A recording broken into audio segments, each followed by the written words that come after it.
with danger and with daring rhymes. To the hilt we take you there. Ready to explore something incredible?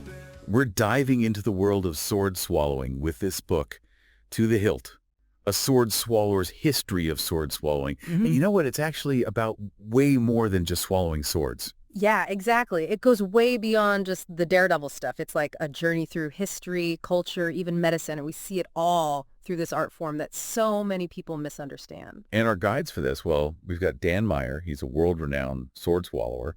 And Marc Hartzman, a sideshow historian. And you can just tell, like, they poured their heart and soul into tracing sword swallowing from its start, way back when, to how it's done today. And this is like the perfect time to jump into this, right? Yeah. The book comes out February 28th, 2025. It's published by Schiffer Books, and it's shaping up to be like the book on the art of sword swallowing. Okay, but, speaking of timing, I got to admit something. When I first heard about World Sword Swallowers Day, I thought it was a joke. I mean, who knew this was a thing? Right. It does sound kind of funny at first, but it just shows you how much history's behind it and all these things sword swallowers have done that nobody really knows about. Every year, it's the last Saturday of February, and it's a day for really appreciating the skill, the dedication, and get this, the science behind it all. Hold on, science. Oh, Okay, yeah. now that's what I'm talking about. Where does science come into the picture with sword swallowing? Think about it. You got to control your gag reflex. You got to be so careful with your throat, knowing how everything's connected, knowing what your body can and can't handle. It's really this crazy mix of skill and like straight up biology. Yeah, okay, I get that. But the book mentions, like, actual medical breakthroughs. Yeah. Really? Oh, yeah. So World Sword Swallowers Day, it usually happens around the same time as National Swallowing Awareness Month. And that's not a coincidence. It turns out sword swallowers actually helped us learn a lot about the throat and the esophagus. All right, now you got me hooked. Yeah. I need to hear more about this. Sword swallowers and medicine. How does that even work? Well, imagine you're a doctor, let's say back in the 1860s, and you're trying to figure out how to look inside someone's stomach, right? Who are you going to ask about the throat? I think I see where this is going. You got it. In 1868, Dr. Adolf Kussmaul, he was working on the very first rigid endoscope. And you know who he turned to for help? A sword swallower. He needed to understand how to move the instrument without hurting anything. And the sword swallower, well, they were the expert. Wow. So they were like living, breathing anatomy lessons. That is wild. Yeah. But also kind of creepy if you think about it too much.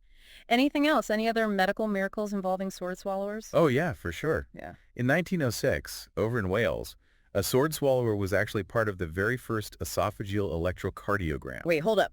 Esophageal electrocardiogram. I know what a regular EKG is, but this is a whole new level of intense. Totally. This was like the most advanced tech back then. See, usually EKGs just measure your heart with things on your skin, but with the esophageal one, they put the electrodes down the esophagus to get closer to the heart. And who knows that pathway better than a sword swallower, right? That's wild. It really makes you think about the risks they took, and not just for entertainment either, but to help medicine move forward. Talk about dedication. It's amazing, isn't it? And it didn't stop there. There's so much more to their story. But to really get into it, we've got to talk about some of the biggest names in sword swallowing. So, To the Hilt. This book, it's packed with these crazy stories. Each one, it's like a little window into this whole world of showmanship and like crazy stunts from back in the day. Like, take Esteline Pike, right? She turned some random heckler's doubt into this whole career. Wait, a female sword swallower? Early 1900s? Okay, I'm ready. Tell me everything. All right, so picture this. 1928, Esteline's in the audience. Her husband, Lucky Ball, also a sword swallower, he's performing. And some guy in the crowd, he starts heckling Lucky, saying the whole thing's fake. Oh, man. I can only imagine Esteline in that moment.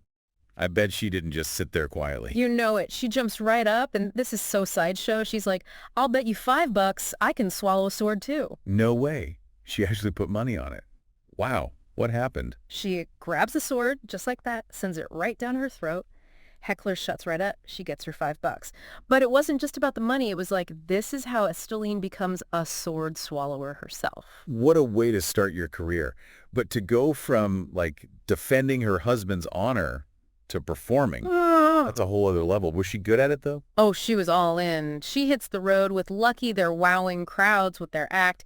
And get this, they did all this with a family. They had 3 kids. Hold up. 3 kids. And they were sword swallowers. Well, one of them, Esteline actually taught her son, Jim, the family business. He was only 12, got the nickname World's Youngest Sword Swallower. They even ended up on that show, What's My Line? Man, the stories those two must have had. Speaking of stories, we got to talk about Mosesberg. You mentioned him earlier. What's his deal? Mosesberg, and now there's a story about resilience, showmanship, and, well, it doesn't have a happy ending. He was a Civil War vet, lost a leg in battle, but that didn't stop him. He gets into show business, becomes this amazing tightrope walker with a wooden leg. Wait, back up.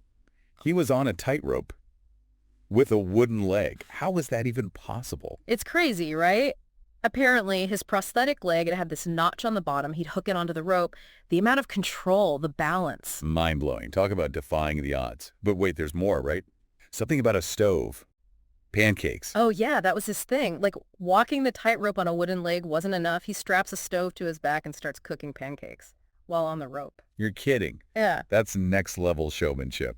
But come on, that's got to be dangerous, right? Did he always pull it off? I mean, it sounds a little too wild to be true, to be honest. Yeah, sadly, it didn't always end well. In 1883, he was performing in Texas, and, well, the rope snapped. Wow. Moses and the stove, they both went down. Stove landed on his back. He was seriously hurt. Oh, that's awful. They had to amputate his other leg. And even then, he didn't make it. It's heartbreaking, all those risks. And back then, they didn't have, like, safety nets or anything like what we have today. It really makes you think about what these performers went through. And you know what makes it worse? His story, just like so many others from that time, it was almost forgotten. When he died, they just put rope walker on his grave. That's it. All he did boiled down to 2 words. Can you imagine? A guy like Mosesberg, you'd think he'd have, like, the biggest, most extravagant headstone. Right. But get this. A genealogist, they were looking into local history and found his story like 100 years later. Put all the pieces together, the war, the tightrope walking, everything. Wow, so they figured it all out. Yeah. And because of them, now Mosesberg's grave, it actually tells his story, this amazing, unbelievable life he lived. That's incredible. It's like something as simple as a headstone. It can either hide someone's story or shout it from the rooftops. And it kind of makes you wonder, what other stories are out there just waiting for someone to find them? That's the best part of digging into history, right? There's always something new, something you never expected. And sword swallowing, who knew it could be this interesting? It's been wild. And for everyone listening, if you want to learn more, To the Hilt, A Sword Swallower's History of Sword Swallowing. It comes out February 28th, 2025. Seriously, you've got to check it out. So many more stories like the ones we talked about, all about these incredible people and what they could do.